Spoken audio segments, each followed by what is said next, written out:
Et voilà, ça y est, on est donc à notre leçon d'histoire. C'est parti. Du coup, il y a encore histoire, dictée du jour, et puis ensuite il y aura l'art plastique. Mais l'art plastique, vous pourrez le faire, vous aurez jusqu'au 6 juin pour le faire, je vous raconterai. Voilà. Ok, on est bon. Juste prendre mon feutre, et on va attaquer notre leçon d'histoire. Pour les enfants de Madame Rhodes, je sais pas où vous êtes arrêtés en histoire. Sinon, regardez peut-être avant les leçons précédentes, ou ça vous ferez du coup peut-être la semaine prochaine. Faites... laissez pas trop parce que c'est vraiment une histoire à suivre petit à petit. Hein.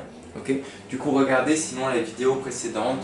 Voilà. C'est tous les jeudis et vous verrez sur YouTube. Je vais juste faire ma fenêtre. C'est sur YouTube, c'est la partie histoire de chaque jeudi. Voilà. Du coup, regardez bien comme ça, vous pourrez suivre la suite de l'histoire. Du coup, on s'en était arrêté à là. On avait notre roi Henri IV qui était du coup au début protestant et qui est devenu roi parce qu'ils n'avaient pas le choix, ils l'ont mis en roi parce qu'il était descendant d'une famille de rois, enfin il était descendant d'une dynastie de rois, et du coup on l'a mis en roi, et alors que les catholiques à Paris étaient contre le fait qu'il soit protestant, etc., notre Henri IV, et du coup, alors qu'on l'a mis comme roi, il y a eu une grosse guerre à l'intérieur du pays, à l'intérieur de la France. Les catholiques en fait et le roi d'Espagne, ils ont fait une alliance et ça s'appelle la Ligue, et du coup ils ont essayé de combattre Henri IV, le roi de France, à l'intérieur de la France. Ok. Du coup certains catholiques de France et le roi d'Espagne, ils ont fait une alliance pour combattre du coup notre Henri IV pour qu'il devienne catholique, pour qu'il abjure. Et du coup, bah, il n'a pas le choix parce qu'il est vraiment fatigué de faire la guerre. Ses soldats aussi sont fatigués de faire la guerre. Il veut que la guerre stoppe. Du coup, il dit ok, bon, pas de soucis, je deviens catholique. Voilà, arrêtez de m'embêter, je suis plus protestant. Voilà. Mais quand même, il est quand même sympa envers les protestants parce qu'en 1598, il fait l'édit de Nantes. Et cet édit de Nantes, du coup, il va autoriser aux protestants de faire leur religion. Du coup, les protestants ont maintenant le droit d'avoir des temples, c'est les églises, mais pour les protestants. Et voilà. Et on leur donne aussi une capitale, comme Paris, mais la capitale des protestants, du coup, Henri IV, il dit, bah, ce sera La Rochelle. C'est une ville. Voilà. Ok. Et du coup, notre Henri IV, même s'il est devenu catholique, bah, il est quand même sympa envers les protestants, et du coup, ça arrête enfin pour un petit temps en tout cas, nos guerres de religion, parce que du coup, bah, les protestants, c'est bon, ils ont le droit de faire leur religion, et en plus, ils ont une capitale, La Rochelle. Je vais vous montrer où c'est La Rochelle.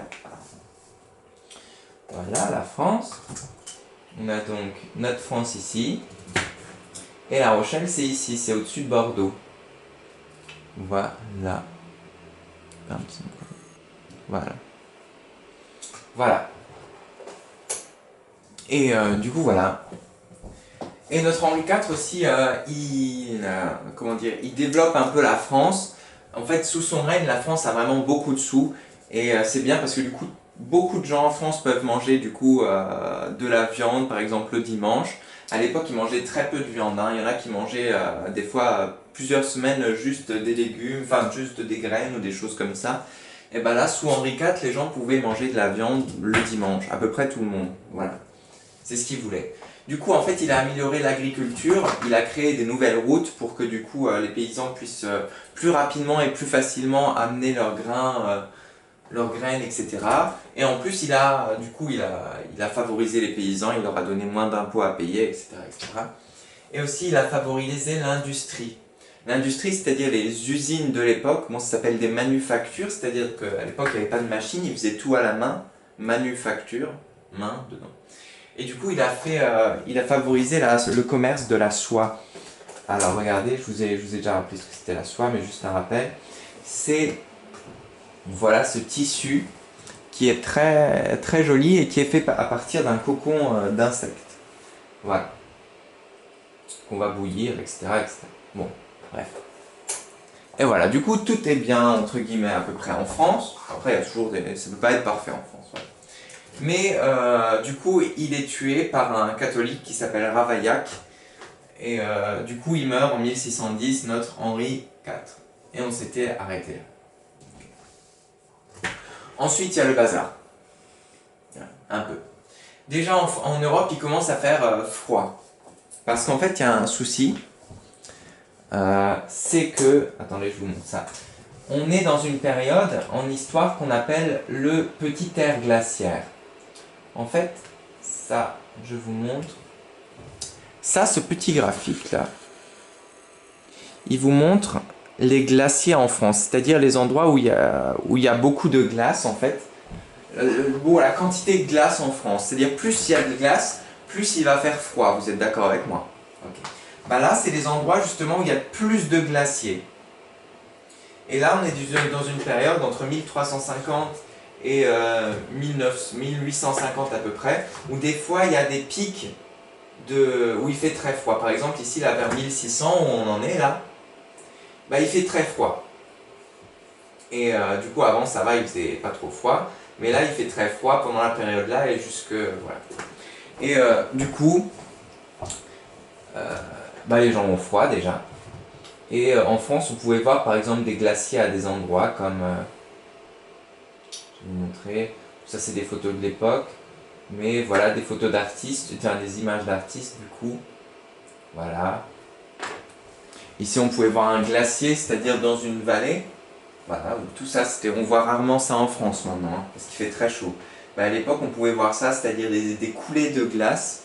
Voilà, qui à l'époque était de l'eau. Ici, on a une mer de glace, carrément. Tellement il faisait froid. Il y a même une anecdote qui disait qu'un roi, il était en train de manger, et il avait son verre de vin, et puis le vin, normalement, c'est un alcool, enfin, il y a de l'alcool dedans, et du coup, ça gèle difficilement. Et ben même le vin, il était gelé dans son verre. Du coup, il faisait très froid.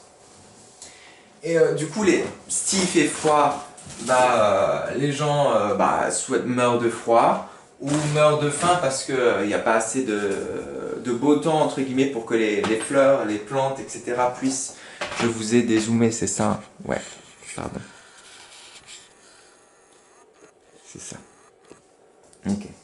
Du coup, je disais que, voilà, il faisait froid, du coup les gens ils avaient très froid, ils mouraient de froid. Et en plus il faisait froid, du coup ils pouvaient pas bien planter, cultiver parce que tout gelait. Du coup les plantes, bah, c'était pas génial non plus, il n'y avait pas beaucoup de récoltes. Et du coup il y avait énormément de personnes qui mouraient à l'époque. C'était dingue parce que là on est bien, on se dit bah pas de souci, on a toujours à manger, etc. Enfin, en tout cas en France plutôt. Mais à l'époque, en un an, s'il n'y avait pas une bonne météo, bah, on pouvait mourir, hein. Enfin, c'était vraiment, à l'époque, c'était pas sûr, quoi. On vivait au jour le jour, entre guillemets, parce qu'on n'était pas sûr de que l'année prochaine, bah, on serait encore vivant à cause de la météo et du froid. C'était pas une époque géniale. Mais bon, voilà. Et en plus de ça, comme si ça suffisait pas, il y avait la guerre. La guerre avec l'Espagne. En fait, je vais vous montrer parce qu'en fait, il y a le nouveau roi, du coup, qui s'appelle Louis XIII, qui suit Henri IV. Il est avec son premier ministre, en fait, ils sont presque tout le temps ensemble. Ils travaillent ensemble. Son premier ministre, il s'appelle Richelieu. Et du coup, les deux là, ils ont fait la guerre contre l'Espagne. Et du coup, l'Espagne, c'est un pays qui avait une très belle flotte, c'est-à-dire de très beaux bateaux, et très efficaces. Et du coup, bah, les Français ont dû aussi acheter des bateaux. Je vais vous montrer ça. Voilà, la flotte navale. Voici la flotte des Français, il me semble. Des magnifiques bateaux, du coup, voilà, pour faire la guerre. Et à votre avis, qui a dû payer ça? Bah, c'est les gens. Les gens qui, justement, déjà à la campagne mouraient de froid et de faim, bah, ils ont dû payer en plus par les impôts, hein. Les impôts, c'est ça, les impôts, ça paye souvent la guerre. Du coup, les gens, ils ont dû payer en plus les bateaux pour faire la guerre. Et du coup, il y a eu des grosses révoltes, forcément, il y avait des gens qui n'étaient pas contents dans les campagnes, qui étaient contre le roi déjà, et qui disaient c'est pas normal qu'on ait à payer tout ça, et qu'en plus on meurt de faim, etc., etc., etc. Et du coup, les gens sont vraiment pas contents contre le pouvoir royal et le roi, etc. Et il y a encore autre chose qui se passe sous le règne de notre Louis XIII et Richelieu, c'est que Richelieu, il est très catholique. Il est catholique, voilà.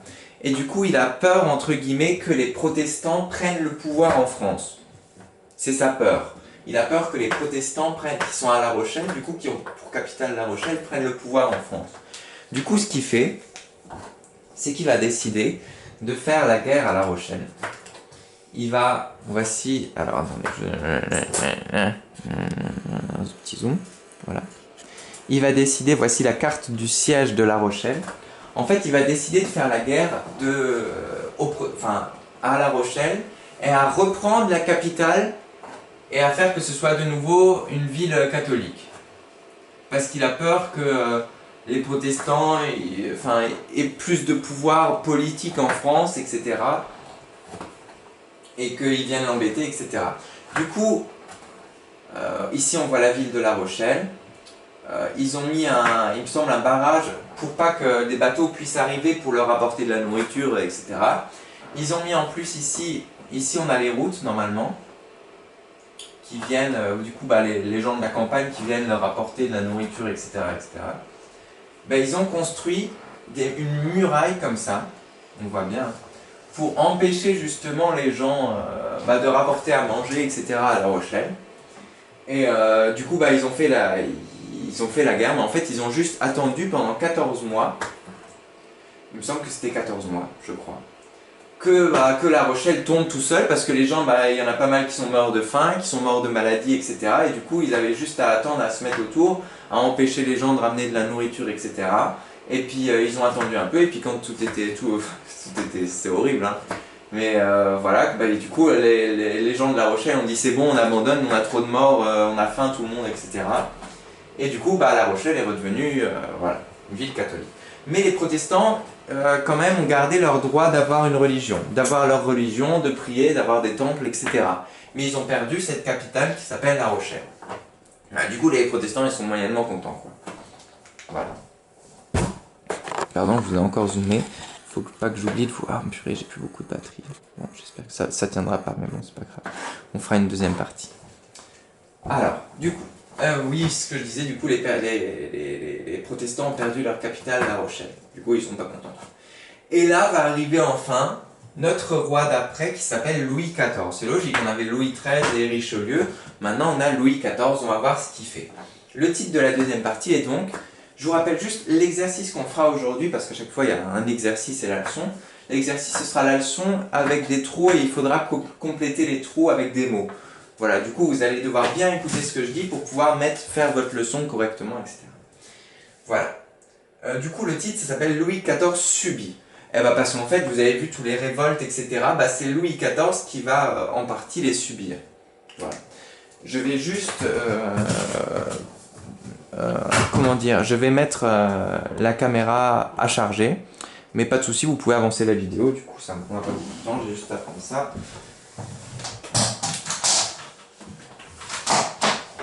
Et on va faire la suite après.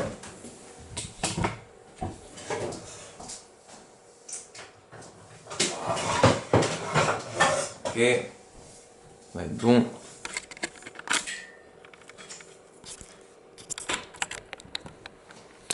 Est-ce qu'elle est contente? Est-ce qu'elle charge la caméra? Elle est contente, elle charge. Ok, c'est parti. Et du coup, on y va. C'est parti. À la stack. Alors. C'est bon. Alors, partie 2, du coup, Louis XIV subit. En fait, toutes ces révoltes, etc., il va les subir. C'est-à-dire qu'en fait, il y a une période en fait, il est tout petit, notre Louis XIV. Il est adolescent, il n'a pas encore l'âge de régner. Je crois qu'il est tout petit, hein. Et à Paris, il y a des soucis parce qu'en fait, il y a les... déjà, en campagne, il y a les gens qui se révoltent, etc. Et en plus, il y a les nobles et les princes qui sont au Parlement. On avait vu le Parlement, c'était ceux qui sont obligés, ceux qui doivent valider les lois du roi, etc. Qui sont en colère contre lui. Pas mal de nobles, de princes sont en colère contre le pouvoir royal, le roi. Et du coup, ça s'est passé quand il était tout petit. Du coup, c'était sa maman qui régnait à sa place. Et du coup, voilà. Ils étaient contre son pouvoir. Et c'était tellement le bazar à Paris que le roi et sa famille et tout le monde, ils ont dû s'enfuir. S'enfuir pendant 4 ans. Ils ont dû quitter Paris parce que leur château, c'était le Louvre, on avait vu depuis Philippe Auguste. Et du coup, voilà, ils ont dû s'enfuir de Paris. Du coup, ça l'a traumatisé notre pauvre Louis XIV. Et voilà, il doit encore faire une chose, hein. Il doit subir du coup parce qu'il se fait...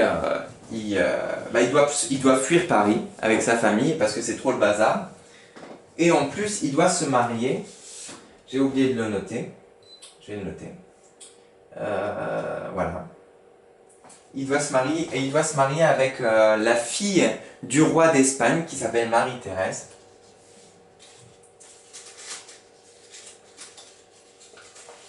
Pourquoi est-ce qu'il doit se marier avec cette Marie-Thérèse, fille du roi d'Espagne?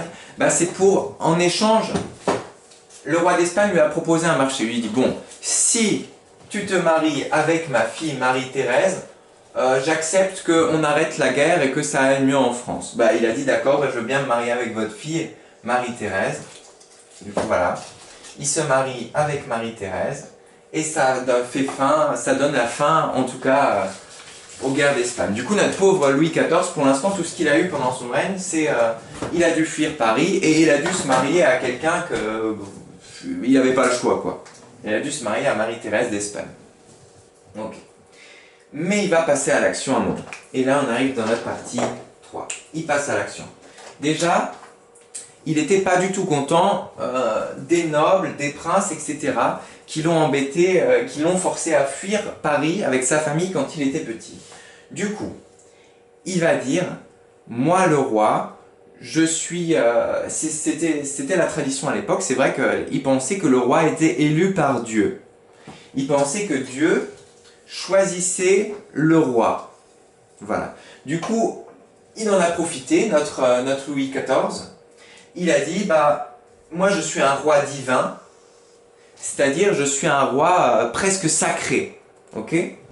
Et du coup, tous les nobles, tous les princes, ils doivent m'écouter. Parce que je suis sacré, je viens de Dieu, etc. C'est Dieu qui m'a choisi, voilà. Du coup, il va... je vais vous montrer, en fait, il va jouer de son image. En fait, il va faire tout pour que les gens pensent qu'il est vraiment sacré, qu'il vient de Dieu, etc. C'est pour ça qu'il va faire même sa chambre. Je vais vous montrer sa chambre à coucher. Alors, regardez. Du coup, en fait, son but, c'est de faire croire aux gens, enfin de montrer aux gens qu'il vient de Dieu, etc., qu'il est sacré, comme ça, ils viendront plus jamais l'embêter et le faire fuir Paris, etc., parce que, voilà. Voilà. Ok, regardez déjà cette chambre. Tout est... Enfin, il y a beaucoup de dorures, c'est-à-dire ils prennent une feuille d'or.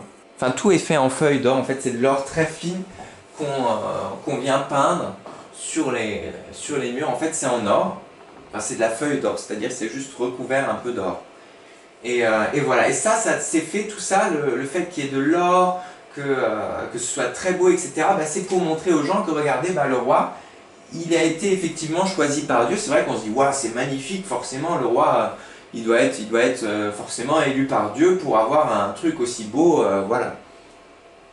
Et du coup, il va faire aussi, en fait il va jouer là-dessus beaucoup, hein. Il va faire également une grande fête. En 1662, il décide d'inviter tout le monde à son énorme château qu'on verra la semaine prochaine à Versailles. Et il y a 15 000 invités, 15 000 gens qui viennent. C'est énorme, 15 000 gens pour l'époque, hein. Voilà. 15 000 personnes qui viennent à sa grande fête. Du coup, il y a du théâtre, il y a de la musique, etc., etc. Il me semble, je me demande s'il n'y a pas déjà les premiers feux d'artifice qui viennent en France. Je sais plus, il faudra que je voie. Je crois que c'est les premiers feux d'artifice en plus. Bref, tout ça pour montrer, pour que les gens aient l'image, oui, ce roi il est tellement dingue et qu'à mon avis, il doit venir de Dieu, quoi. C'est pour ça, il dit que c'est un roi divin. Et du coup, il va jouer tellement de ça qu'en fait, il va développer sa cour. Sa cour du roi. En fait, sa cour, c'est les personnes qui vont vivre avec lui dans le château. Il y a plein de nobles, en fait tous les anciens seigneurs, tous les nobles, tous les princes veulent du coup aller vivre dans le château avec lui pour voir comment ça se passe, comment est-ce que c'est vraiment un roi divin, etc. Pour voir toutes les choses dorées, etc. Et du coup, il y a plus de 10 000 nobles qui vivent avec lui dans le château. Enfin, qui sont dans sa cour, qui sont ses courtisans, qui vivent avec lui, etc. Et il va les soumettre, c'est-à-dire, il va un peu les humilier en fait. Mais il va faire ça parce qu'en fait, il pense qu'il est au-dessus de tous les autres nobles, etc. Du coup, en fait, il va les humilier, il va les soumettre pour que lui il puisse être au-dessus. Voilà, il va jouer comme ça. Et je vais vous montrer ce qu'il va faire. En fait,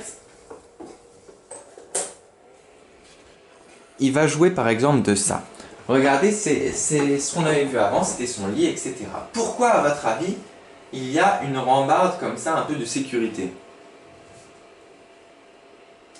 Je vous laisse un peu réfléchir. Parce qu'en fait, à Versailles, un des moments très importants pour les courtisans, pour les gens qui étaient au service du roi, c'est d'avoir l'honneur de pouvoir assister au réveil du roi. Du coup, et les gens venaient, et ils venaient se mettre devant les rambardes pour assister au réveil du roi. Comme si c'était un roi qui était sacré. Voilà, du coup, il les faisait venir, assister au réveil du roi, etc. Il venait aussi assister à plein d'autres choses. Comme si c'était un peu... une star de l'époque. Hein. J'ai des autres photos, par exemple, d'autres images, pas des photos, pardon.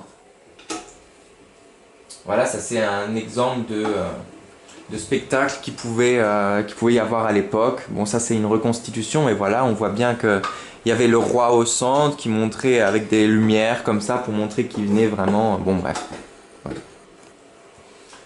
Voilà.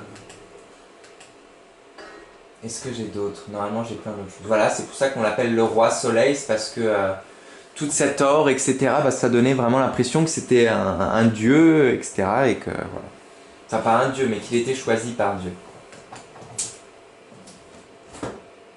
J'ai autre chose. Bon, là, on a... ouais, parce que... il aimait beaucoup... il faisait beaucoup de spectacles avec de la musique, etc. Je vais vous montrer... allez, je vais vous montrer ça aussi. Du coup, on a aussi des viols. Il me semble que c'est une viole. C'est l'ancêtre du violoncelle. Voilà. On a des petits violons aussi. Et voilà, ça c'est par exemple Dies Irae. Non, c'est Dies Tertins, je sais pas, troisième journée. Enfin, ça c'est troisième journée. En fait, il faisait des spectacles qui duraient plusieurs jours. Et du coup, voilà, là c'est par exemple une sorte de pièce de théâtre, un opéra, qu'il organisait toujours et avec lui au milieu, quoi. Et ils nous disent là, attendez, on va voir les infos. Ouais, c'est ça, c'est une pièce de théâtre, ici faite par Molière, du coup.